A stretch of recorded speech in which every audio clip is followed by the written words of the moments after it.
नमस्कार, आप देख रहे हैं इंडिया वॉइस और मैं हूं आपके साथ श्रुति अंगद। देवभूमि समाचार में आप सभी का स्वागत है। खबरों की करते हैं शुरुआत। मुख्यमंत्री पुष्कर सिंह धामी ने चारधाम यात्रा में श्रद्धालुओं की सुविधा के लिए प्रशासन को निर्देश दिए हैं। हरिद्वार ऋषिकेश ट्रांजिट कैंप और गुरुद्वारा ऋषिकेश के अतिरिक्त गोचर, बरकोट, हीना, गौचर, पांडुकेश्वर, सोनप्रयाग के अतिरिक्त धामों यथा जानकी चट्टी, गंगोत्री, केदारनाथ और बद्रीनाथ धाम के दर्शन टोकन वितरण काउंटर में भी श्रद्धालुओं के पंजीकरण सेवा सोमवार से सुलभ कराई जाएगी।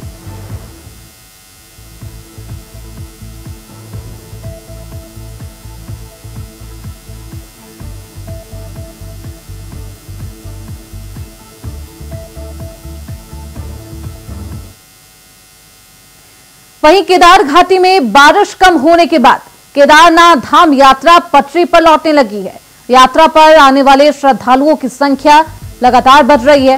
केदार बाबा के दर्शन कर अभिभूत हो रहे हैं श्रद्धालु। यात्रा व्यवस्थाओं को लेकर संतुष्ट भी नजर आ रहे और अपने सुखद अनुभव साझा करते हुए नजर आए।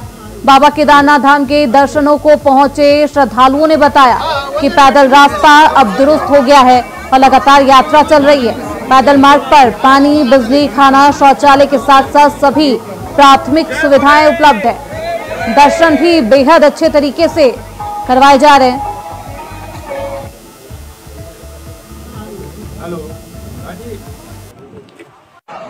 सब मतलब अच्छा है, रोड तो बहुत ही अच्छा है और टूटा भी होता है तो कुछ दिक्कत नहीं आती है चलने के लिए। लगेज दुरुस्त कर किया जाता है। हम पैदल ही आए हैं नीचे से एकदम, और रास्ता एकदम अच्छा ही है और आपका हेलीकॉप्टर से भी नहीं आया, घोड़े से भी नहीं आया, हम पैदल ही आए। हम चारों लोग गुवाहाटी से ही आए हैं और मंदिर का दर्शन भी हो गया सुबह सुबह, एकदम अच्छा लगा। रास्ता एकदम अच्छा है, सब लोग आ ही सकते हैं। अभी रास्ता सही है, बढ़िया किया हुआ है। आरपीएफ वाले, पुलिस वाले सब अच्छी तरह से है। मंदिर में दर्शन भी बढ़िया हुआ है, सब व्यवस्था बढ़िया किया हुआ है।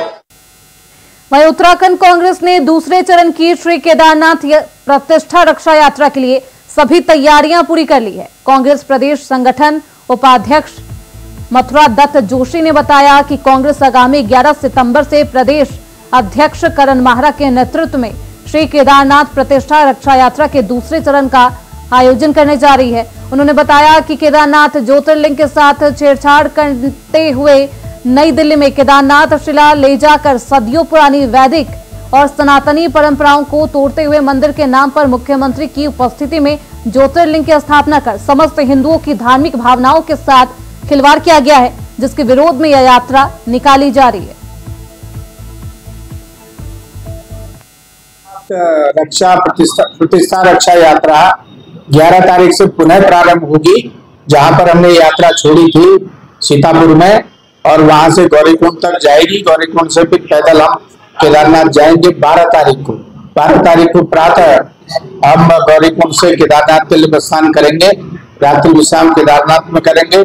13 तारीख को माननीय अध्यक्ष जी के नेतृत्व में कांग्रेस के कार्यकर्ता विश्व के कल्याण के लिए, भारत की प्रगति के लिए, उत्तराखंड की समृद्धि के लिए और भाजपा को सद्बुद्धि दिलाने के लिए बाबा केदार पर जलाभिषेक करेंगे, शिवालय पे जलाभिषेक करेंगे और सबके सुख शांति की प्रार्थना करेंगे। वही खबर देहरादून से है, जहां गणेश चतुर्थी आज 7 सितंबर 2024 से शुरू होगी है।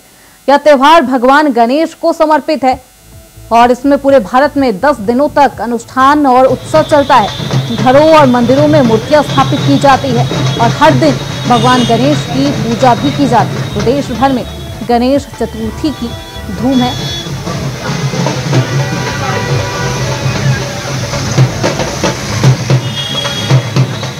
को हम शुरू से रखते हैं। आज से मेरे को कम से 8 साल हो गए, 8-10 साल। गणपति जी से जो मांगा है वो मिला है मेरे को। सब मनोकामना पूरी करते हैं। घर में बहुत खुशियाँ मनाते हैं हम लोग। बहुत अच्छा लगता है हमें। हमारे शंकर भगवान जी के पुत्र हैं, उनसे क्या क्या नहीं मिल सकता है। जो हम चाहेंगे वो मिल। वही भगवान गणेश का ननिहाल कहे जाने वाले धर्मनगरी हरिद्वार के कनखल में भी गणेश चतुर्थी बड़े ही धूमधाम से मनाई जा रही है। यहाँ के दक्ष प्रजापति मंदिर में भी भगवान गणेश की भव्य प्रतिमा वैदिक मंत्रोच्चारण के बीच पूरे विधि विधान से स्थापित की गई है। बड़ी संख्या में लोग गणपति पंडाल में पूजा पाठ के लिए पहुंच रहे हैं।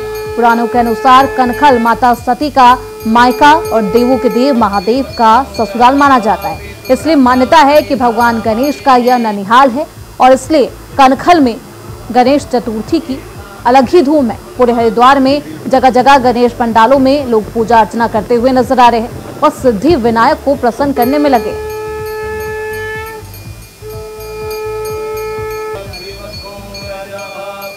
भगवान दक्षेश्वर की राजधानी है और आदिदेव भगवान गणेश का ये ननिहाल है। और ननिहाल के गणेश की स्थापना आज प्राचीन वैदिक परंपरा से मुख्य जो है हमारे वैदिक ब्राह्मणों के मंत्रोच्चारण के बाद में गणेश सेवा मंडल जो हमारे कनखल का है सब लोगों के सहयोग से आज दक्ष मंदिर के प्रांगण में हुई है। और मैं आशा करता हूं कि आने वाले 10 दिन हम सब लोग गणेश जी का पूजन करेंगे। उत्तराखंड और भारत के लिए गणेश जी का आशीर्वाद हमेशा बना रहेगा। वही खबर रानीखेत से है, जहां पर्यटन नगरी रानीखेत में बारिश के बीच श्री गणेश जी की पूजा अर्चना आरती के बीच के बाद नगर में शोभा यात्रा भी निकाली गई। शिव मंदिर परिसर में इन्हें विराजमान भी किया गया और कांग्रेस प्रदेश अध्यक्ष करण माहरा ने भी भव्य कार्यक्रम में शिरकत की।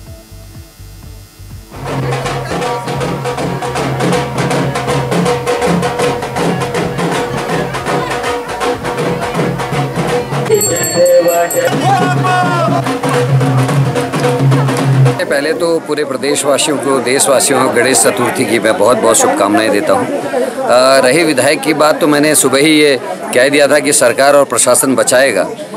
हमारे लॉ के हिसाब से अगर किसी के पास लाइसेंस भी है और उसको ऑल इंडिया लाइसेंस प्राप्त है अगर असले का, तो भी वो केवल 3 राज्यों तक अपना असला लेके जा सकता है, उसके अलावा कहीं नहीं जा सकता। रही इंटरनेशनल बॉर्डर की, तो वहाँ अगर कोई असले के साथ या इस तरीके के गोला बारूद के संग पकड़ा जाता है तो उसकी नियत धाराओं के तहत उसका चालान होता है। ऐसे तो कोई 100 बार में 1 बार पकड़ा जाएगा या 50 बार वो इधर का उधर हो जाए तब 1 बार पकड़ा जाए और वो अपना लाइसेंस रख दे कि फलाने होटल में मेरा लाइसेंस पड़ा है, ऐसे तो छोड़ दे जाएंगे। अगर विधायक का भाई नहीं होता, कोई और होता था, क्या पुलिस को छोड़ देती? खबर हरिद्वार से है, जहां सिडकुल बहादराबाद हाईवे के दोनों ओर अवैध भंडारण और अतिक्रमण को लेकर प्रशासन ने सख्त कार्रवाई के लिए कार्य योजना तैयार कर ली है।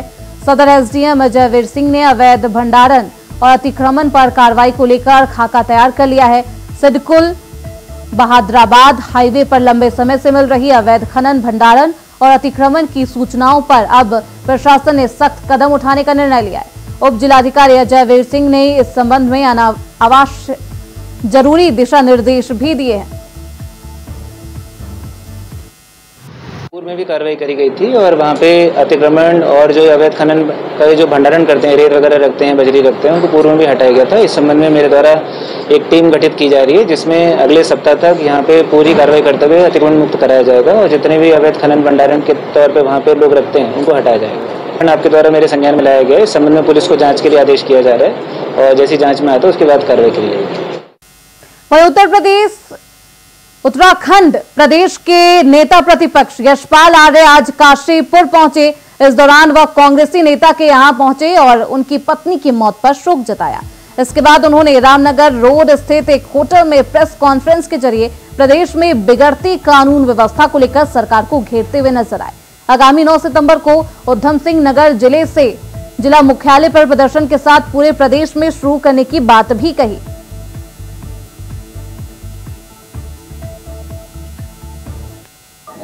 देखिए, भारतीय जनता पार्टी सरकार ने प्रदेश के महान जनता का अनादर किया है, विश्वासघात किया है, छलने का काम किया है। आज भ्रष्टाचार चरम सीमा पर है और कानून व्यवस्था पूरी तरह ध्वस्त हो चुकी है।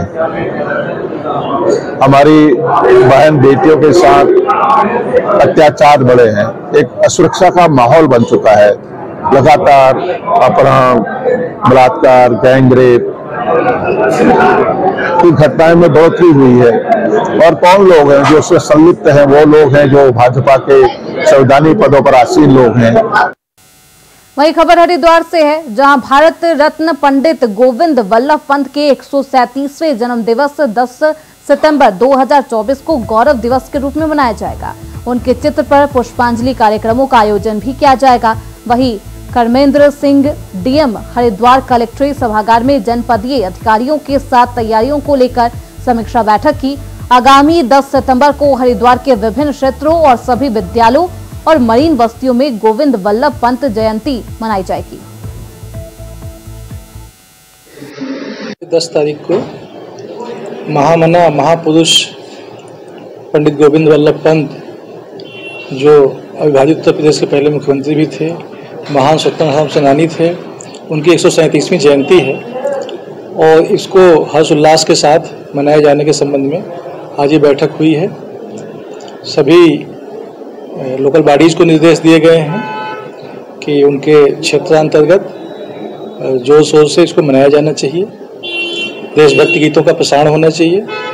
सभी विद्यालयों में निबंध प्रतियोगिता, चित्रकला प्रतियोगिता, इस प्रकार की प्रतियोगिताएं होनी हैं और उसके अलावा सीएमओ साहब के स्तर से बहुत सारे कार्यक्रम होने हैं। शहर का जो मुख्य स्थान है वहाँ पे माल्यार्पण वगैरह का कार्यक्रम है, तो ये सारे कार्यक्रम निर्धारित किए गए हैं इस जयंती को धूमधाम। देवभूमि समाचार में रुकेंगे छोटे से ब्रेक के लिए, फौरन लौटेंगे।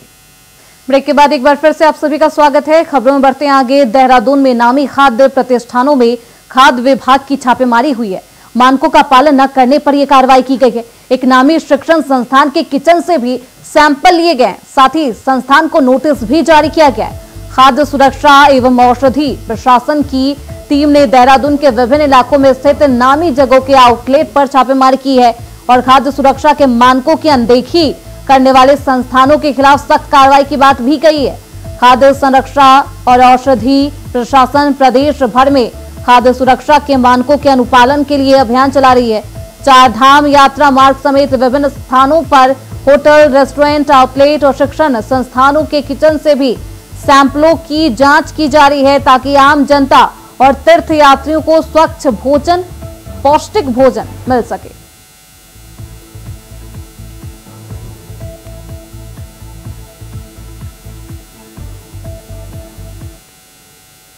वहीं उत्तराखंड में पंचायत का कार्यकाल इसी नवंबर में समाप्त हो रहा है और सरकार नहीं चाहती कि निकाय चुनाव की तरह पंचायत चुनाव में किसी तरह की देरी हो, इसलिए सरकार ने पंचायत चुनाव को लेकर अभी से तैयारियां शुरू कर दी है। ग्राम पंचायत के परिसीमन की सभी तैयारियां सरकार ने पूरी कर ली है और प्रदेश के सभी 13 जनपदों में परिसीमन का काम पूरा हो गया है, जिसके अनुसार इस बार 37 नई पंचायतों का गठन किया गया है, जिनके बढ़ने से ग्राम सभाओं की संख्या 7,790 से बढ़कर 8,025 हो गई है।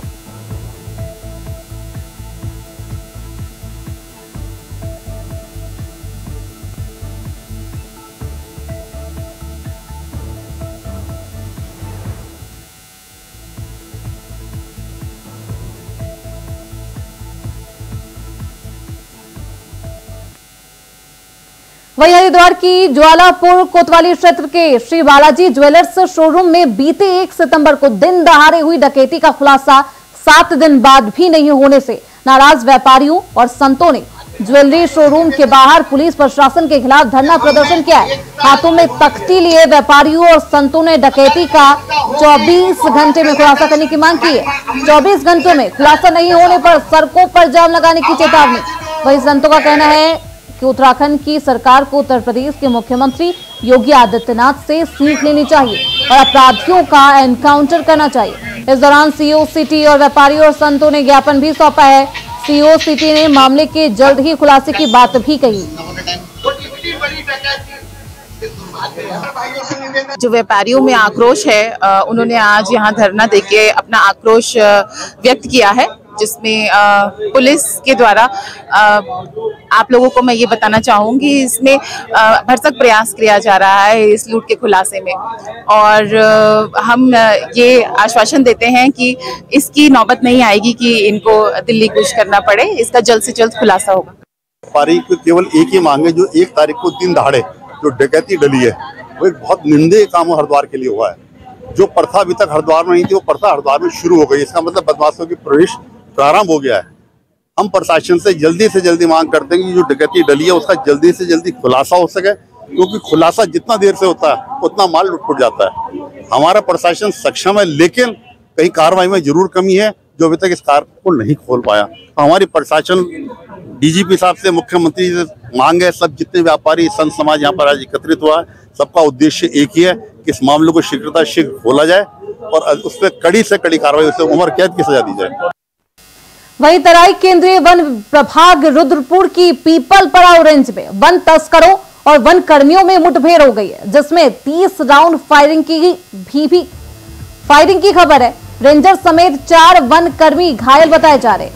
वन कर्मियों को कई दिनों से लकड़ी काटने को लेकर ये पूरी खबर सामने आ रही थी। मुठभेड़ में 30 राउंड फायरिंग चली है।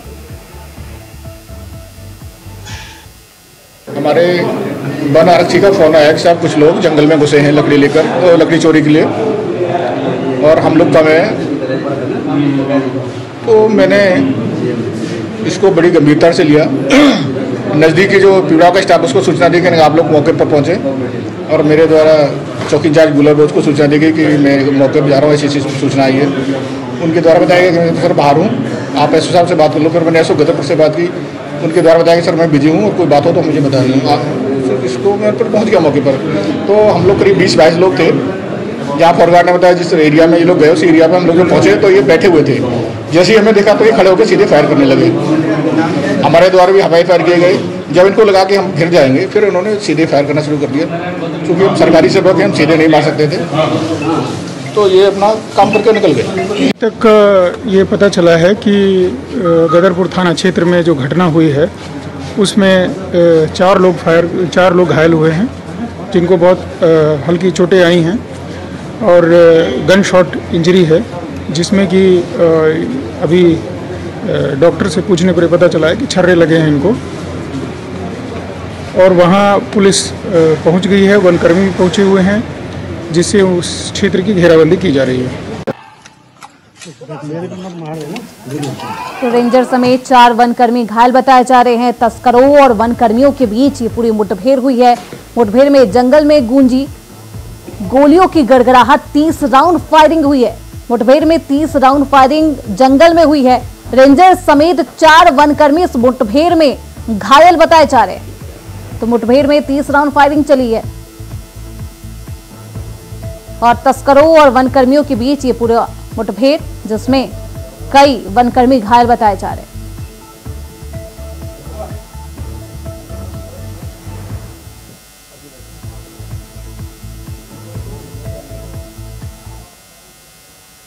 खबरों बढ़ते आगे। देहरादून का मामला है, जहां एसडीआरएफ टीम द्वारा घटनास्थल पर पहुंचकर त्वरित कार्रवाई करते हुए ट्रक वाहन तक पहुंच बनाई गई है, जो सिलेंडर लेकर वापस जा रहा था।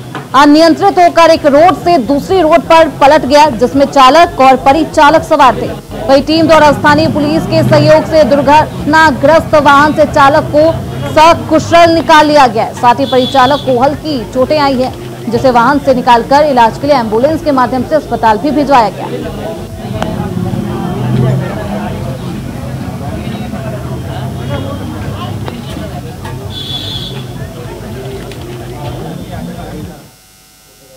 खबरें बढ़ते आगे। रानीखेत से भाजपा विधायक का जैसे विवादों से चोली दामन का साथ बन गया हो। इंटरनेशनल बॉर्डर पर भाजपा के रानीखेत विधायक प्रमोद नैनवाल के छोटे भाई सतीश नैनवाल अवैध हथियारों के साथ एसएसबी द्वारा गिरफ्तार किए गए। भाजपा विधायक के भाई की गिरफ्तारी के बाद प्रदेश की सियासत फिर गरमाने लगी है। पहले उद्यान घोटाला, जिसमें भाजपा विधायक के भाई भी शामिल थे, और अब अवैध हथियार के साथ चंपावत के बनबसा बॉर्डर पर गिरफ्तार किया गया है। विधायक के भाई सतीश नैनवाल और उनके ड्राइवर दिनेश चंद्र के पास से 40 जिंदा कारतूस और अवैध सामग्री पकड़ी गई है।